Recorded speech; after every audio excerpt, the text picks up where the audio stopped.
And what this means is that China may be growing at a slower rate, but it is now a much bigger share of the global economy. And so its contribution to the global economy is still going to be significant. And if Chinese reforms spur even more growth in China, then that will have mostly positive spillover effects to the rest of the world as well. And if China is successful with that, it will do well for itself and will also help the world.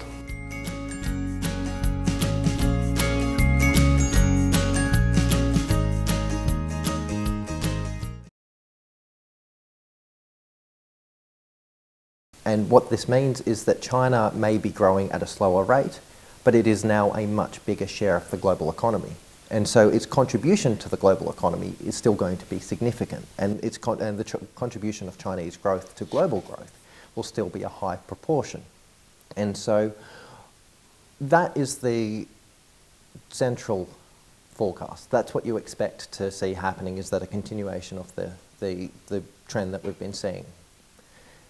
And so what we're looking at the moment is an environment where we have to be worried about the state of global growth generally. But Chinese growth, I tend to be a little bit more optimistic. If you take a look at the growth we've had for the last 20 years, China has been very important for the global growth, both because of its own very rapid growth and indirectly by its contribution to what other countries have benefited from that growth, for example, developing countries. To put it in some numbers, even a bigger time period between 1980 and 2015, China's share of global GDP went from 2% to 17%. That is the biggest increase in the shortest time of any country in the world. So that's part of why global growth was so high.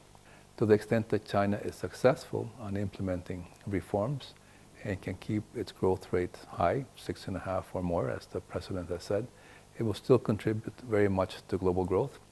And the sources of growth for China are going to have to be much more in terms of innovation across the whole economy, agriculture, services, manufacturing.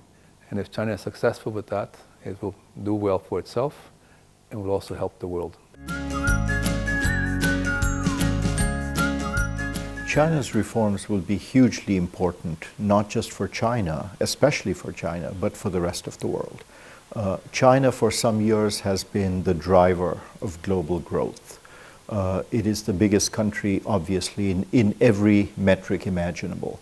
And so if Chinese reforms spur even more growth in China, then that will have mostly positive spillover effects to the rest of the world as well. China's growth has been very important for global economic growth, increasingly in the last, let's say, 2 decades.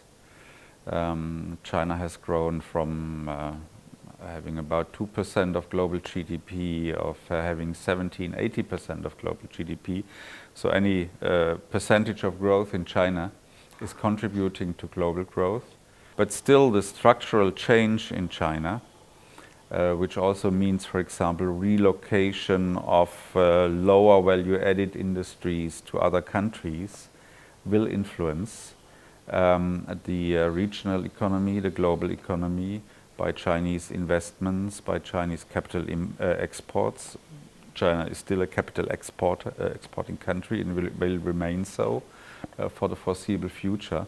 And this will influence the global economy. So it's not only the volume of growth which is important. It's also the question of the structural change in China and its impact particularly on the region. China is trying to aim for a new normal, as China has already officially stated, which means that it wants to bring more quality in its economic growth rather than just a number, and maybe even shift from just being an export-oriented economy more towards a consumption-led economy. What that would mean is that the value chain and the manufacturing and the industry within China is going to change. It will also require that that there is more value-added industry, maybe even some services-related industries that are being hosted now in China. So if you shift towards a consumption, if China shifts towards a consumption-led economy and a services-led economy, it will require a different framework to engage with the world. We need a different kind of agreement, not just a free trade agreement in goods. We need free trade agreement in services, movement of professionals, more ability for other countries to set up offices here and to bring in people and for moving capital and money. And so there's many touch points that China's shift will have with the rest of the world.